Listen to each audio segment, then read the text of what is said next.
Hallelujah, praise the Lord, hallelujah. जय मसीह की। पिता परमेश्वर के मधुर नाम में और प्रभु यीशु मसीह के सामर्थी नाम में आप सभी लोगों को जय मसीह की।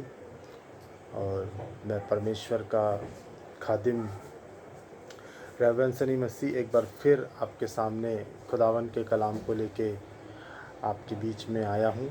और परमेश्वर का वचन बहुत सामर्थी है, बहुत ताकतवर है और वो हमें बहुत कुव्वत और बल देता है।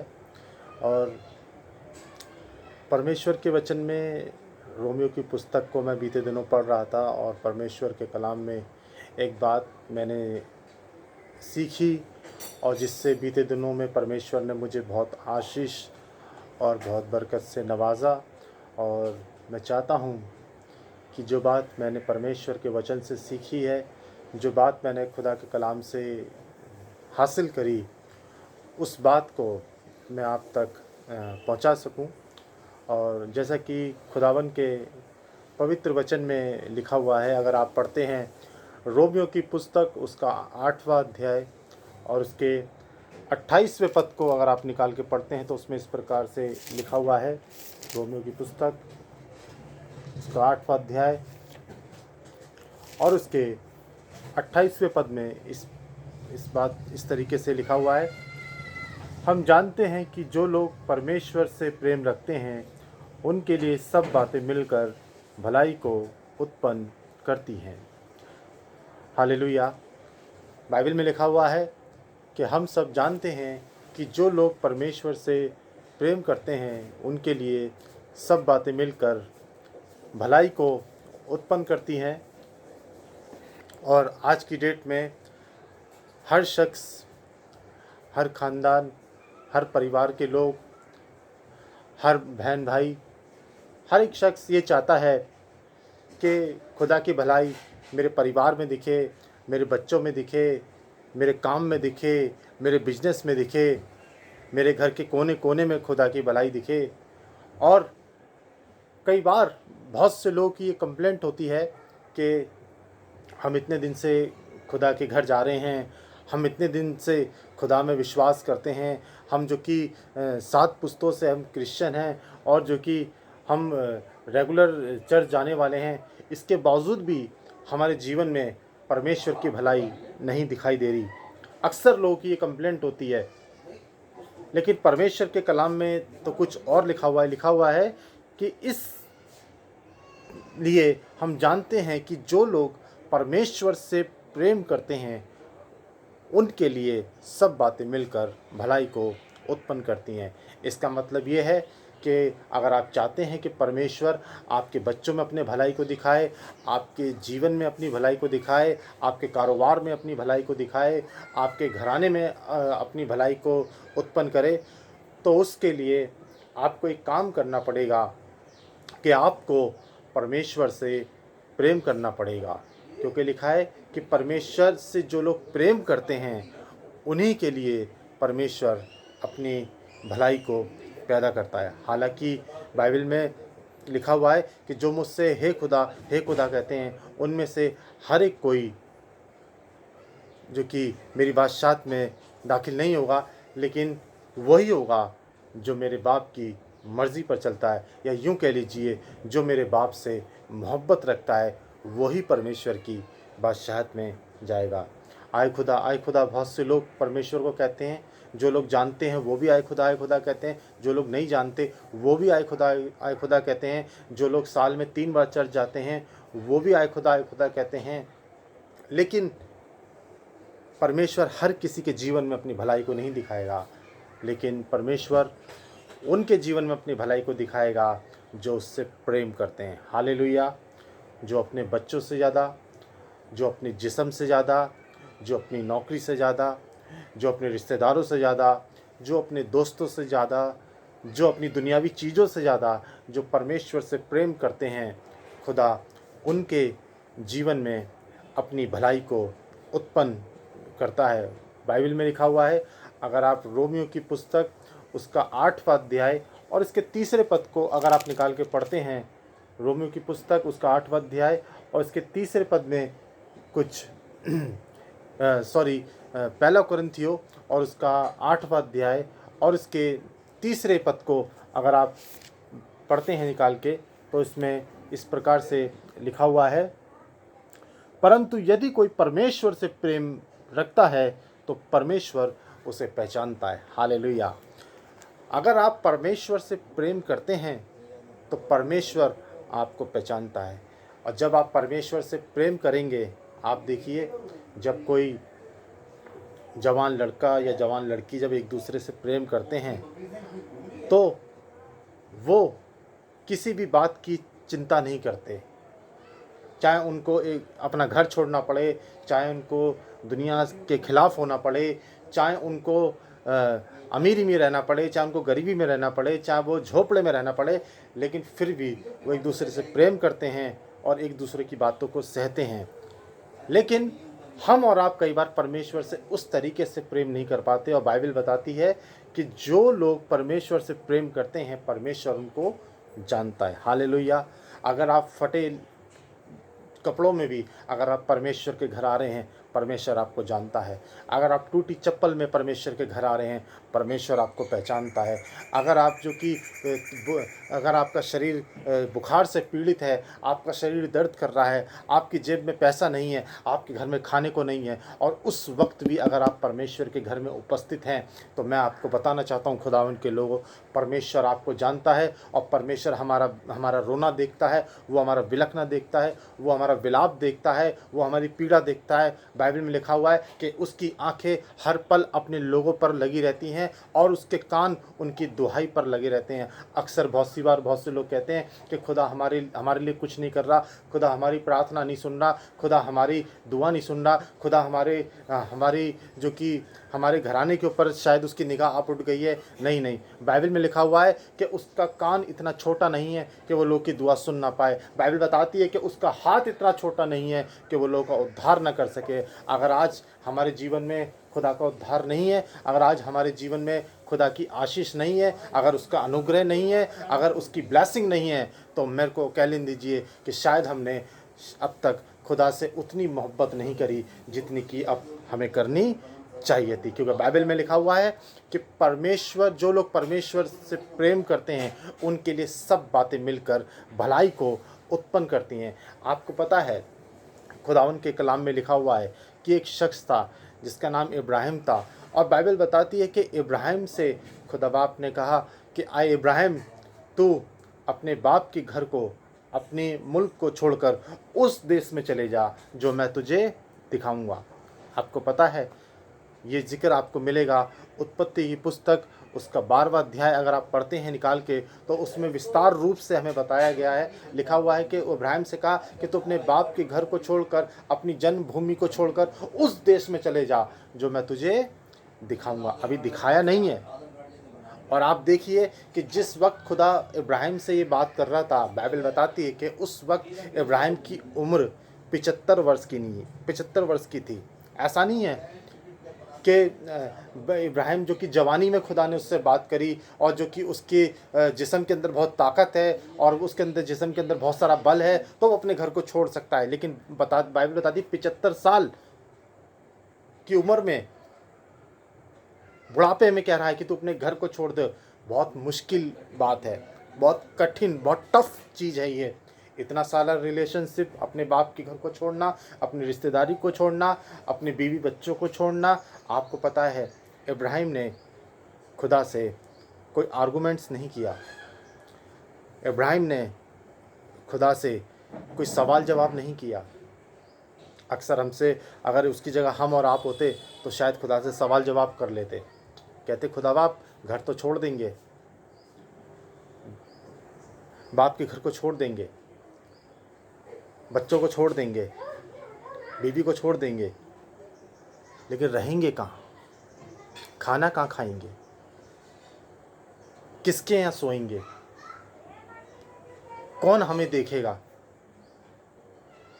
बाइबल बताती है इब्राहिम ने एक क्वेश्चंस भी खुदा से नहीं किया, कोई वार्तालाप, कोई सवाल जवाब नहीं किया। और लिखा है कि उसी रात वो अपने घर को छोड़कर, उसी रात वो परमेश्वर की आज्ञा के अनुसार उसने अपने घर को छोड़ दिया। और आपको पता है कि जब उसने अपने घर को छोड़ा तो बाइबल बताती है कि खुदा ने उसे बेशुमार आशीषें दी। खुदा ने उसे अपनी आशीषों से तृप्त कर दिया। कलाम बताता है, परमेश्वर का वचन बताता है कि जिस वक्त इब्राहिम ने अपने घर को छोड़ा, उसके पास एक भी औलाद नहीं थी। लेकिन जब वो खुदा के संग बड़ी वफादारी के संग, उसकी बड़ी ईमानदारी के संग और बड़े दुख उठा के जब वो परमेश्वर से मोहब्बत करता रहा, उसके वचनों से प्यार करता रहा, जहाँ जहाँ खुदा उसे लेता चला गया, वो चलता चला गया। आपको पता है कि आगे चल के इब्राहिम को खुदा ने इतनी आशीष दी, उसको इतनी आशीष दी कि बाइबल बताती है कि इब्राहिम विश्वासियों का मूल पिता समझा गया। वाय, कैसे, आखिर क्या किया था इब्राहिम ने ऐसा जो खुदा ने उसको विश्वासियों का, धर्मियों का मूल पिता ठहराया? क्या कारण था, क्या रीज़न था? रीज़न एक था कि उसने अपने परमेश्वर से, अपने घर से ज़्यादा, उसने अपने धन दौलत से ज़्यादा, उसने अपने खेत खलियान से ज़्यादा, उसने अपनी प्रॉपर्टी से ज़्यादा अपने परमेश्वर से उसने प्रेम किया। और ये बात इब्राहिम के लिए भलाई की साबित हुई। हालेलुया। परमेश्वर, मेरे अजीज़ों, परमेश्वर आपको और हमको ऐसी भलाई अपने हमारे जीवन में वो दिखा सकता है। बाइबल में लिखा हुआ है, खुदावन के कलाम में, कि इसका अगर आप पढ़ते हैं पहला कुरिन्थियों की पुस्तक, उसका 2 अध्याय और उसके 90 पद से एक बात हमें सीखने को मिलती है कि परमेश्वर ने अपने प्रेम रखने वालों के लिए उत्तम उत्तम आशीषें रखी हुई हैं। ऐसी ऐसी आशीषें रखी हुई हैं जो ना तो कभी आँखों ने देखी, जो ना तो कभी कानों पे आई, जो ना तो हमारे कभी चित्त पे आई। खुदा ने अपने लोगों के लिए ऐसी ऐसी आशीषें रखी हैं। किन के लिए? जो लोग परमेश्वर से प्रेम करते हैं, जो लोग खुदा के घर से प्रेम करते हैं, जो लोग खुदा के खादिमों से प्रेम करते हैं, जो लोग खुदा की कलीसिया से मोहब्बत करते हैं, जो लोग खुदा की हुजूरी में खड़े रहते हैं, जो लोग खुदा के सामने कांपते हैं, परमेश्वर ने उनके लिए उत्तम से उत्तम आशीष, बाइबल बताती है कि मैं तुम्हें उत्तम से उत्तम आशीष देने वाला परमेश्वर हूँ। परमेश्वर के राज्य में आशीषों की घटी नहीं होती, बल्कि खुदावन के राज्य में, परमेश्वर के राज्य में आशीषों की बढ़ोतरी होती है। आपको पता है बाइबल में लिखा हुआ है कि एक औरत थी जिसका नाम हन्ना था, और बाइबल में लिखा हुआ है कि एक वो बांझ औरत थी, और कलाम बताता है कि उसके आदमी ने दूसरी शादी कर ली, और बाइबल बताती है कि उसके बावजूद भी जो कि उसके लड़का नहीं, उसके कोई औलाद नहीं हुई। और लिखा हुआ है परमेश्वर के वचन में कि हन्ना रोज परमेश्वर के घर में जाती थी। हालेलुया। बाइबल बताती है कि हन्ना रोज परमेश्वर के घर में जाती थी। हम और आप तो हफ्ते में, जो कि महीने में भी कई बार मुश्किल से एक आध संडे जो कि मिस कर जाते हैं। हम और आप कई बार जो कि रेगुलर चर्च शायद नहीं जा पाते हैं, लेकिन बाइबल बताती है कि हन्ना प्रतिदिन खुदावन की घर की डेवड़ी पर वो खड़ी रहती थी और उस खुदा से प्रार्थना करती थी। आपको पता है जब वो रोज़ जाती होगी तो कई बार उसकी सौतन उसको चिढ़ाती होगी, क्योंकि बाइबल बताती है कि एल्काना की 2 बीवी थी, एक का नाम था हन्ना और एक का नाम था पनिन्ना। और बाइबल बताती है कि जब हन्ना जब दुआ करने जाती होगी तो पनिन्ना उसको चिढ़ाती होगी, कहती होगी, देख तू तो इतने दिनों से खुदा के घर में जा रही है, तू इतनी उपवास रखती है, तू इतना खुदा के सामने आंसू बहाती है, उसके बावजूद भी क्या तुझे फल मिला? क्या तुझे आशीष मिली? क्या तुझे खुदा ने औलाद दी? क्या तुझे खुदा ने अब तक तेरी को भरा? लेकिन आपको पता है कई बार हन्ना का मन डिस्करेज होता होगा, कई बार उसका मन उदास भी होता होगा, कई बार उसका विश्वास भी टूटने लगता होगा, लेकिन फिर भी बाइबल बताती है कि हन्ना ने अपने खुदा से मोहब्बत करनी नहीं छोड़ी। मेरे अजीज़ों, मैं आपका ध्यान इस बात पर ले जाना चाहता हूँ, लोग चाहे आपको कितना ही डिस्करेज करें, लोग चाहे आपको कितना ही बहकाने की कोशिश करें, लोग चाहे आपको कितना ही खुदा के घर से जुदा करने की कोशिश करें, लेकिन आपको बताना चाहता हूँ कि आप अपने परमेश्वर के प्रेम में आप अटल बने रहिए, आप अपने परमेश्वर के प्रेम में बढ़ते जाइए। और मैं आपको बताना चाहता हूँ कि लोग आपको निराश कर सकते हैं, आपके दोस्त आपको निराश कर सकते हैं, आपके अजीज़ आपको निराश कर सकते हैं, लेकिन परमेश्वर कभी भी आपको निराश नहीं करेगा। हाँ, बाइबल बताती है क्योंकि उसके वायदे हाँ और आमीन के संग पूरे होते हैं। आपको पता है हन्ना खुदा के घर जाती रही और बाइबल बताती है कि एक दिन खुदा बाप ने हन्ना की प्रार्थना को सुना, और लिखा हुआ है कि हन्ना की जब दुआ को सुना और खुदा बाप ने उसको एक बेटा भी दिया, और बाइबल बताती है कि उसका नाम शमूएल रखा गया। और कलाम बताता है कि जब शमूएल पैदा हुआ तो लिखा हुआ है कि उसने अपने खुदा से इतनी मोहब्बत करी, बाइबल बताती है कि उसने उस बेटे को खुदा के घर के लिए सौंप दिया। हालेलुया, उसने खुदा के घर के लिए अपने बेटे को सौंप दिया। आपको पता है यही तो मोहब्बत है, क्योंकि उसने कहा था खुदा बाप जो तू मुझे औलाद देगा मैं उसको तेरे घर के लिए सौंप दूंगी। और उसके पास उस वक्त एक ही औलाद थी और इतने जटिल परिश्रम से, इतनी पीड़ाओं से, इतना दुख उठा के उसको एक औलाद मिली थी, और वो भी उसने खुदा के घर के लिए दे दी। आपको पता है खुदा की भलाई में आपको बताना चाहता हूँ, बाइबल बताती है कि जहाँ उसने एक औलाद दी खुदा बाप ने उसे बहुत सी औलादें दी। हालेलुया, खुदा ने उसे बहुत सी औलादें दी। और बाइबल बताती है कि उसका एक बेटा, बाइबल बताती है शमूएल दान से लेके बेशेरवा तक खुदा का नबी साबित हुआ। मैं आपको बताना चाहता हूँ मेरे अजीज़ों, जहाँ पर हन्ना जाती होगी लोग कहते होंगे वो देखो शमूएल की माँ जा रही है। हन्ना के सामने लोग सर झुकाते होंगे, हन्ना को लोग सलाम करते होंगे। शमूएल की वजह से उसको इज्जत और सम्मान मिलने लगा।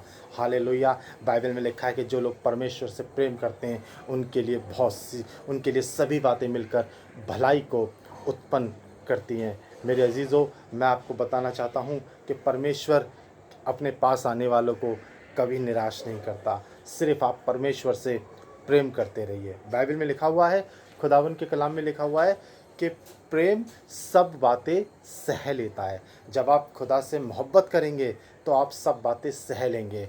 हो सकता है लोग आपको नेगेटिव करें, आपको सहना पड़ेगा।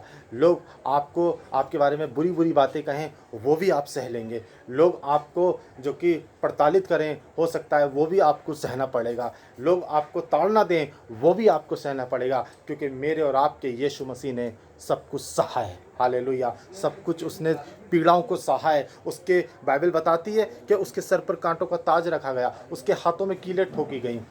कलाम में लिखा हुआ है कि उसकी पसली में भाला भौंका गया। बाइबल बताती है कि जो कि 5480 जख्म 5480 जख्म यीशु मसीह के पूरे शरीर पर थे। 17 जख्म तो उसके सर के ऊपर थे, और 7 जगह से यीशु मसीह के लहू बहा। उसकी दाढ़ी नोची गई, उसके सर पे कांटों का ताज रखा गया, उसके हाथों में कीलें ठोकी गई, लेकिन फिर भी बाइबल बताती है कि वो सहता रहा, फिर भी उसने अपना मुंह नहीं खोला। क्यों? क्योंकि वो अपने बाप से मोहब्बत करता था। और आपको पता है उसके लिए एक भलाई साबित हुई। बाइबल में लिखा है कि उसको वो नाम दिया गया जो सब नामों में सबसे श्रेष्ठ है। हालेलुया, मैं आपको बताना चाहता हूँ परमेश्वर में आप बढ़ते जाएं, परमेश्वर से प्रेम करें। अपने जिस्म से ज़्यादा, अपनी नौकरी से ज़्यादा, अपने बच्चों से ज़्यादा, अपने पैसे से ज़्यादा, अपनी गाड़ी से ज़्यादा, अपने घर से ज़्यादा, अपनी दुनियावी चीज़ों से ज़्यादा। बाइबल में लिखा है ना तो संसार से, ना संसार की चीज़ों से मोहब्बत रखो, लेकिन परमेश्वर से प्रेम करो। मैं आपको बताना चाहता हूँ कि जब आप परमेश्वर से प्रेम करेंगे तो बाइबल बताती है कि परमेश्वर आपको श्रेष्ठ करेगा, आपके घराने को श्रेष्ठ करेगा। जिस जगह आप रहते हैं उस जगह आपको श्रेष्ठ करेगा, जिस जगह आप काम करते हैं उस जगह में आपको श्रेष्ठ करेगा, आपके दोस्तों में वो आपको श्रेष्ठ करेगा, आपके स्टेट में वो आपको श्रेष्ठ बनाएगा, क्योंकि लिखा है कि उसको वो नाम दिया गया जो सब नामों में सबसे श्रेष्ठ है। परमेश्वर बाइबल के कलाम में लिखा हुआ है कि वो दरिद्र को घूरे पे से उठा के सिंहासन पर बिठाता है। किसको? हर किसी को नहीं। जो लोग खुदा से मोहब्बत करते हैं, जो खुदा के घर से मोहब्बत करते हैं, जो खुदा की कलीसिया से मोहब्बत करते हैं, जो खुदा के भवन से प्रेम करते हैं, खुदा उनको घूरे पे से उठा के सिंहासन पर बिठाता है। क्या आप नहीं चाहते कि परमेश्वर आपको सिंहासन पर बिठा ले, राजाओं के संग बिठा ले, उम्दा जगहों पर बिठा ले, ऊंचे स्थानों पर बिठा ले? उसके लिए काम करना पड़ेगा। आपको और मुझे परमेश्वर से प्रेम करना पड़ेगा। आपको पता है बाइबल बताती है एक शख्स था, इसका जिक्र मुझे बहुत अच्छा लगता है बाइबल में, और इसने परमेश्वर से बेइंतहा मोहब्बत करी। इसने नहीं, इसके संग और भी लोग थे, और उनका नाम है शद्रक, मिशक, अबेदनगो। राजा ने कहा, मैं ज़्यादा किस्सा आपको बताऊंगा नहीं, लेकिन बाइबल बताती कि राजा ने सिर्फ आपको मेजर बातें बताऊंगा। बाइबल में लिखा है कि राजा ने कहा कि कोई भी अपने खुदा से 30 दिन तक दुआ नहीं करेगा, और जो कोई मेरी मूर्ति के आगे सिजदा करेगा वो छोड़ा जाएगा, और जिस किसी ने मेरी मूर्ति को सिजदा नहीं करा उसको आग के भट्टे में उठा के डाल दिया जाएगा। किस्सा आपने सुना होगा, आप लोग ज्ञानवान लोग हैं। और कलाम बताता है कि जब उनको राजा के सामने पेश किया गया, राजा ने कहा, क्या तुम मेरी मूर्ति के आगे झुकते हो? और उन्होंने कहा, नहीं, हम तो सिर्फ अपने परमेश्वर को छोड़कर और किसी को भी सजदा नहीं करेंगे। राजा ने उनको डराने के लिए अपने सिपाहियों से कहा कि जाओ, आग के भट्टे को 7 गुना और बढ़ा दो। आपको पता है, राजा ने सोचा कि शायद अब ये डर जाएंगे, शायद अब ये मेरे आगे झुक जाएंगे, शायद अब ये मेरी बात मान लेंगे। आपको पता है, वो उन्होंने कहा, राजा, हमें पता है कि हम जिस परमेश्वर की इबादत करते हैं, हम जिस खुदावन को, जिस परमेश्वर के आगे हम झुकते हैं, वो परमेश्वर हमें इस आग के भट्टे से भी बचाने की कुव्वत रखता है। आपको पता है, और संग में उन्होंने एक लाइन और भी बोली। उन्होंने एक लाइन ये कही कि अगर चाहे वो ना भी बचाए, ध्यान से सुनिएगा, बाइबल में लिखा हुआ है कि उन्होंने उससे कहा कि अगर हमारा परमेश्वर हमें ना भी बचाए तो भी राजा, हम तेरी मूरत के आगे सिजदा नहीं करेंगे। आपको पता है ये क्या था? राजा ने उनको उठा के आग के भट्टे के अंदर फेंक दिया। और बाइबल बताती है कि जब राजा ने अपने सिपाहियों को, अपने सैनिक लोगों से कहा कि जाओ, शद्रक, मिशक, अबेदनगो का हाल देख के आओ, उनकी हड्डियां निकाल के लाओ आग के भट्टे में से, तो बाइबल बताती है कि जो लोग उनको देखने आए, खुदा के खादिमों को, बाइबल बताती है कि उन्होंने राजा से पूछा, राजा, आपने इसके अंदर कितने व्यक्ति डलवाए थे? राजा ने बोला, मैंने इसके अंदर 3 व्यक्ति डलाए थे। उन्होंने बोला कि अब हम इसके अंदर 4 व्यक्ति देखते हैं।